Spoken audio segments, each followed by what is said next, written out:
We're live. Guys, I am live on the Captain's Log with Dolph Ziggler.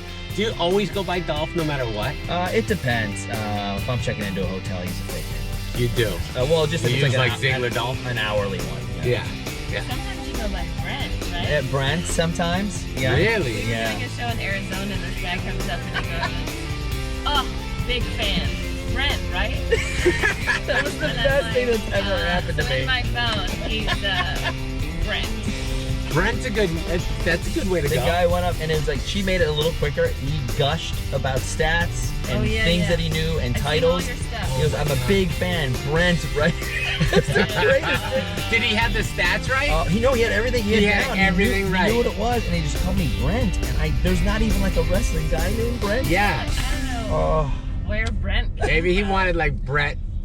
But even Bret then, Hart, right? Even I don't know. I don't look like Brett, but he distinctly said Brent, and that's the funniest thing that I've ever remembered from a fan. That's great. That's great. Brent, so, right? literally, you just told me you were 5 and you decided you want to be a wrestler. Yeah. But the difference is that you obviously were wrestling not WWE style. Yeah. You started like doing regular Roman Greek. What is it? Greco? Well, we say amateur, which sucks because it's like Right. it's way cooler than like an amateur sign. That just means you're not getting paid. But yeah, Greco-Roman freestyle and collegiate style. I was a big fan, and I wanted to start wrestling, and I walked into the first ever tournament, and there was no ring, no ropes, and I was like, "What the hell is this?" So it's just collegiate style wrestling. It's very different. And you actually wrestled all through college. You were a college wrestler, which is super cool. 5 years old through college, and then while waiting to get a tryout, I had a couple little odd jobs, but I've basically been doing this my whole life. All right, so fast forward, you get the tryout, because that's interesting. Like, how did you literally get the tryout? So I'm a much smaller guy for my business at the time. This is 15 years ago, and they were just about the time where they had a rule where anyone under 6'2" didn't even get a tryout or anything.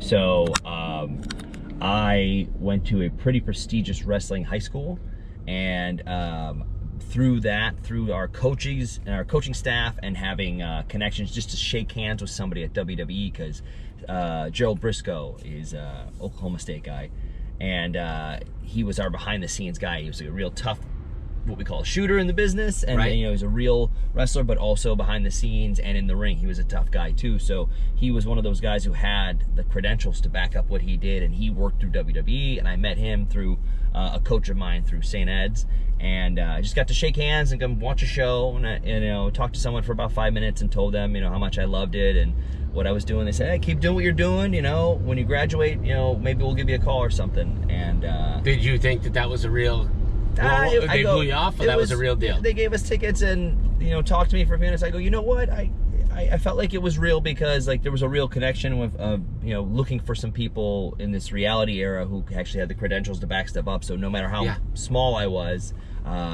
if I loved what I was doing and dedicated myself to this like I did with amateur wrestling, that they'd be happy to have me. But who knows? So I had a tryout with a much bigger guy. Really? And they went with him and said, we'll talk to you some other time. And another 8 months went by or so, and I had one more tryout with them, and I had worked so hard trying to figure out it without being in wrestling training, just on my own, and just from being a fan, that helped me acclimate to it much quicker than everybody else. So I had another tryout with a handful of guys, and I was getting up quicker and naturally going into motions quicker and just picking it up. Like, what did they make you do? Like, jump off picnic tables, drop elbows on people? How do you try out for the WWE? You fall down and get back up, and fall down and get back up, and a lot of it is just having endurance and stamina, period, because you're doing all these workouts, and they want to weed out people who aren't seriously in shape and who aren't athletic, right? Because you got to be athletic. You really do. No matter what you look like or what you do, you have to be able to be athletic, because everyone just because now guys are muscular, men and women, doesn't mean they can move. I mean, some guys are really stiff, right? They're actually a lot of times it's the opposite. They're very stiff and they got to loosen up, or you got to be the loose guy who has them around. So I was in there with a few people who kind of were fans, but casual, and just they wanted to try it, and they tried it, and I stood out because of the group I was with wasn't as athletic as myself. So where do you go to get that tryout? I went down to Walmart, probably. Yes, yeah. it's a like parking lot behind Is it Walmart. the cave? Well, it's a super K, so it's a little. That's fancy. Yeah, it's real fancy. I wore like a collared shirt. Sarah Tiana, by the way, is also our guest back there. Hi, Sarah. Hi. And she's going to be performing tonight with Dolph at Off the Hook Comedy Club. Yes. There's a show 7 o'clock, and you can get tickets at offthehookcomedy.com. We're on the Captain's Log right now, so we're talking about you coming up in your tryout. So, Yeah. I mean, at the time, there wasn't like, you couldn't could you email people, or was it? Man, was there emails? I got a started, call. there You were weren't even- calling, right? But I mean, Electricity wasn't there. Right? There was like a crank you turned, but it was you get little butter. hamster used to run next to the ring. Yes. I think, right? They had emails and things, but it was all like on a phone and like a non-cell phone, like my parents' family phone. I got a phone call to I had a message and to go. Hotmail Yes, happening. I wish. And after you did the tryout, wait, so first 8 months before, you didn't make it because it was a monster guy. Yeah. Then what did you do? Like, what was your training between the 8 months in that time? I mean, like, you're wrestling, but a lot of moves that you guys do are not moves that you learned that you were doing in college. I mean, these are athletic, like acrobatic moves rather than like. Right? And you have to know how to do them, and I did not know. That's what I'm saying. So what did you do? Go to like the circus? How did you train in those 8 months? What I did was I'd read Mick Foley's book. Oh, I met Mick Foley. Yeah. He was throwing himself, jumping over the hood of his car and landing on his back in his front yard. And is that how you train? So I tried that, just trying to toughen up my back. And I was like, man, this is gonna make me so much better. Yeah. And it eventually I had like these golf ball swellings all down my back. And I went to the tryout, but when we did all fall down and you don't know what you're doing or how to fall or catch yourself or anything, I was jumping right back up, and the other people were kind of slow to get up. Trying to figure out. It really made me stand out. Really? So, yeah, and that was part of it. And like I said, being a fan. So guys, don't jump on your back off the top ring, and it's not going to make you any better, but this is actually how he did it. Yeah, don't try this at home, even though I did. It kind of crushed it. Wow. So then you got back, and they were like, this guy's like a gazelle. He moves, he's quick, he's athletic. And I have those dancer's legs like a gazelle. Yeah. Yes. But no, they knew that I was a longtime fan, and that I had dedicated myself to wrestling, and I was going to do it again. And they took a chance on me because I want to say about 6 months after they said, all right, we're going to give you a tryout. We'll sign you to a contract, but you'll be, in our minor leagues in Louisville, Kentucky, to see if you can make it to the main roster. About 6 months into that, they made a decree that 6'2" or higher, or you can't even get a tryout. Doesn't matter. Yeah, it didn't even matter what you are, who you were, or what you knew. Why'd they go with 6'2"? Because I just remember hearing massive in the ring or whatever? I think, and it is, it's WWE, it's larger than life. At the time, this is 15 years ago. Right. And they wanted everyone to be, big, giant superstars. Yeah. And, now we've become these Renaissance men and women that could, are cardio and stamina shape and muscly and can flip and can dive and can catch the diving people and can talk and like can the Ultimate Warrior back in the day, right? I mean, was he one of the only dudes, right? In Jimmy Superfly Snuka. Oh, these guys were athletic and muscular like everybody is now, right? Yeah, it's a lot of training that goes into it, and being loose in the ring, and you could be all of those things and still not make it, because it is like showbiz. Right. If it doesn't work out, it doesn't work out. So luckily, because of I think people knowing the hard work that I did, people got behind me even when I wasn't really doing too much. All right, so you get to try, they're like, we like this dude, let's sign him? And then who makes your character? Like, how do they give you the storyline? They go, hey man, go train and learn how to do this for 6 months, and then you'll slowly start developing a character. Oh, and they'll figure out promo classes, and you kind of pitch some things, and they pitch some things. But I mean, I thought of all these different things. I actually even pitched a long time ago as like Nick Winters from like Bill Murray on Saturday Night Live, like as a lounge singer, like comic. But that was a time where you were pitching crazy characters. Now it's very real, and you're this guy. People know me not as a caddy or a cheerleader, as actually one of the characters I was. They just know me as like, oh, he's a guy who works hard and is awesome at his job, but always almost wins the big one. Like, you become like these real life characters because you're half of you or more is invested in this. But at the time, you're pitching crazy stuff to get noticed, and just working on falling down and tucking your chin and trying to be smooth and loose as you can be, because even someone like me who was a fan and picked it up quickly was so used to like not showing emotion in amateur wrestling. You break your arm in a match, you don't let anyone know about it, and here has that happened? Did that happen to you? I've had my shoulder go out before in college, and you just had to like bite down on your teeth and get through the match, and because your opponent knew, they could kind of go with it, so or you'd have to stop the match or something. So you got to this point where you got to learn to let everybody see what you're doing, because you're performing. I've never seen them stop a match though. Really? It happens. It does? Yeah. They just time out?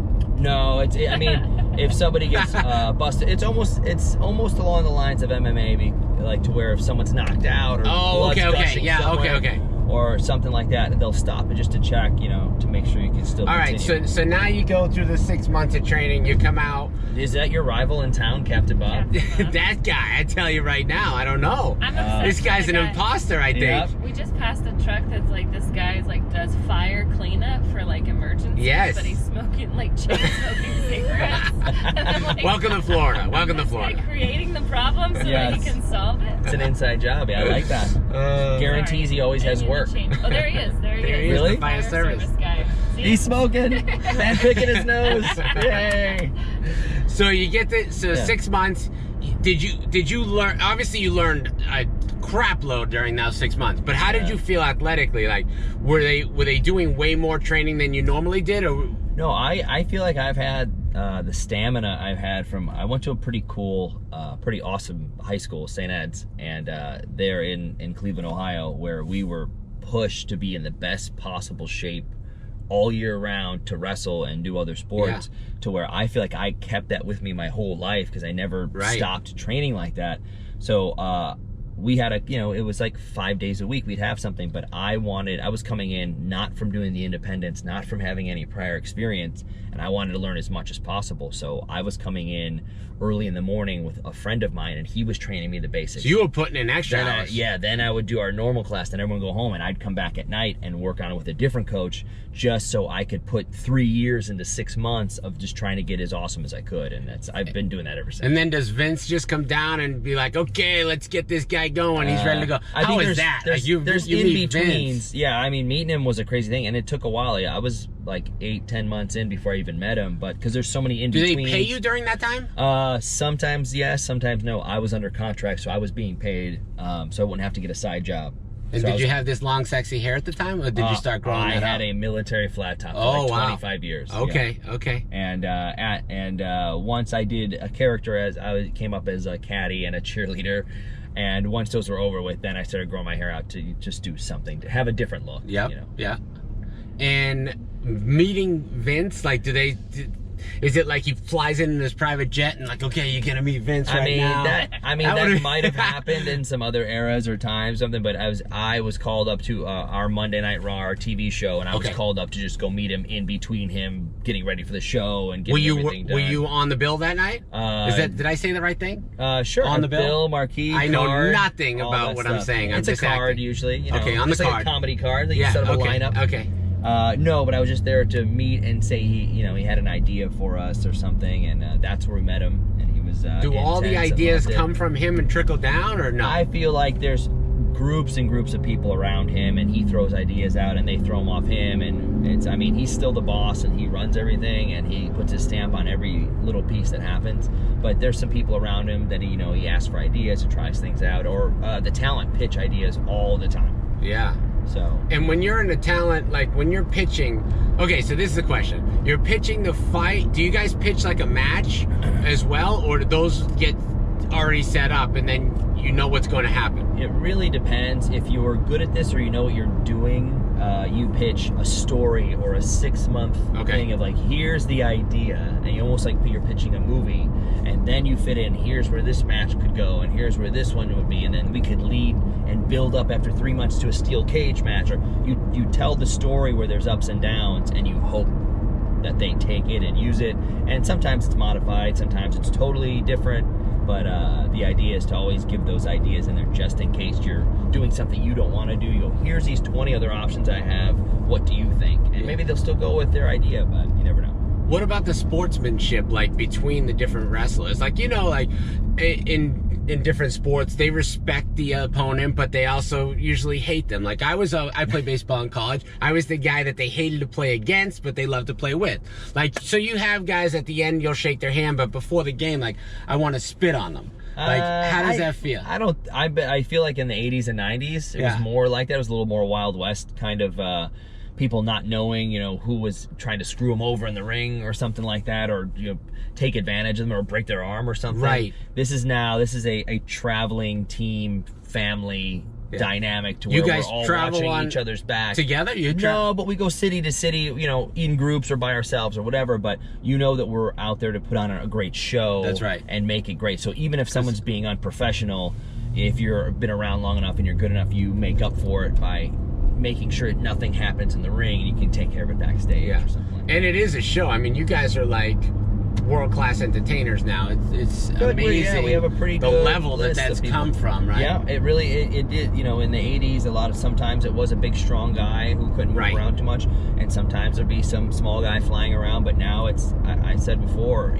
it's Renaissance men and women. You have to be able to talk, be funny, be cool, be serious, be able to catch somebody, be able to jump off the top rope, be strong, be able to go on a media day and do something and go right to a match.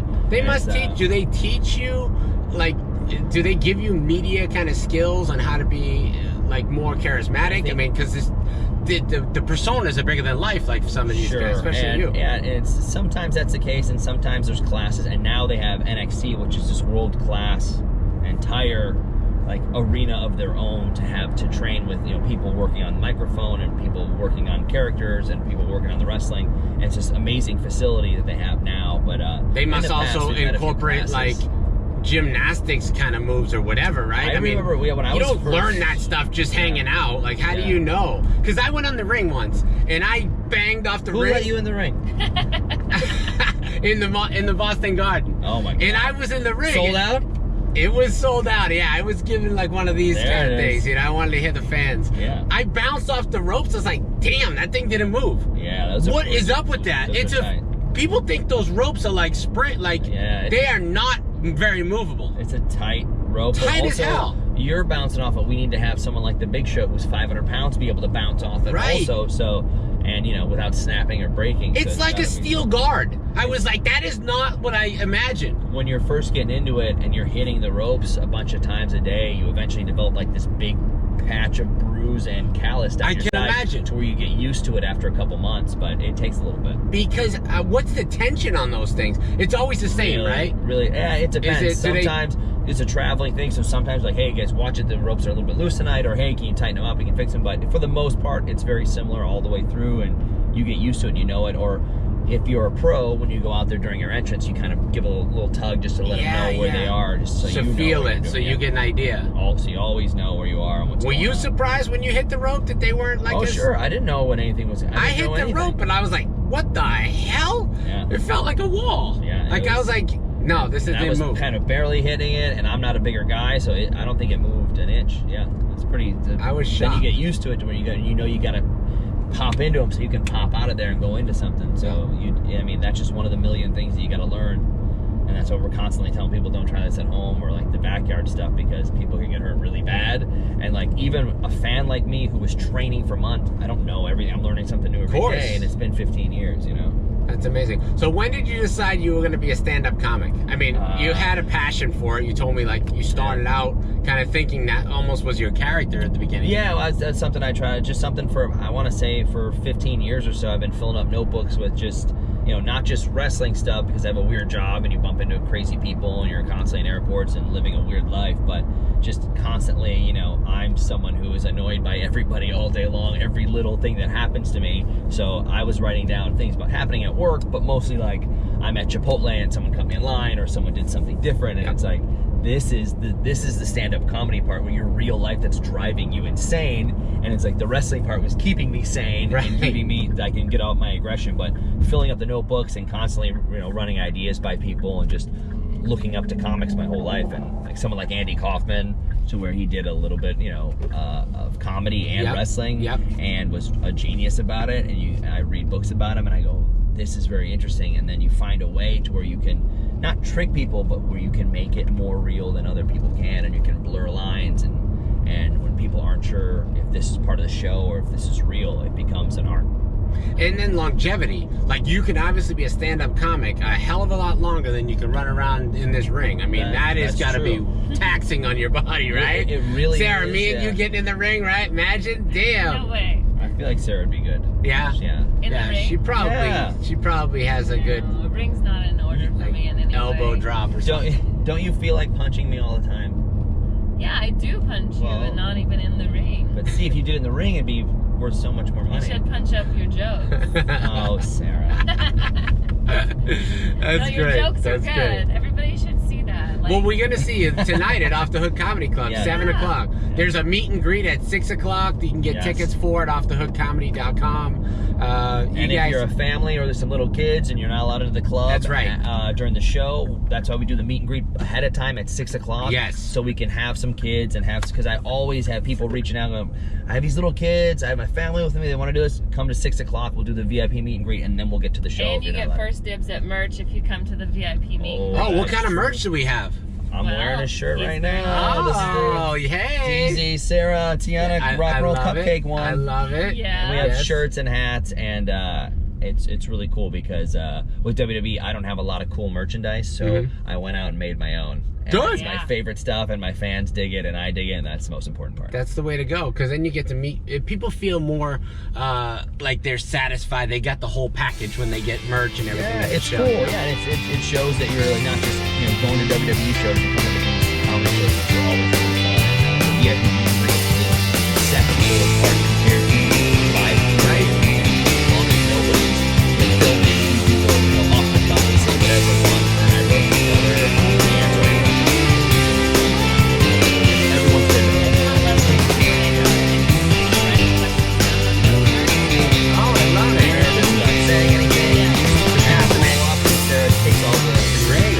Yeah, because more goals and their questions that they like. I get it. They'll write down. Totally. Well, guys, go see Dolph and Sarah tonight at Off the Hook Comedy Club. This is the Captain's Vlog. Don't forget to like us, share us, say hello, and we'll be back tomorrow. I got James.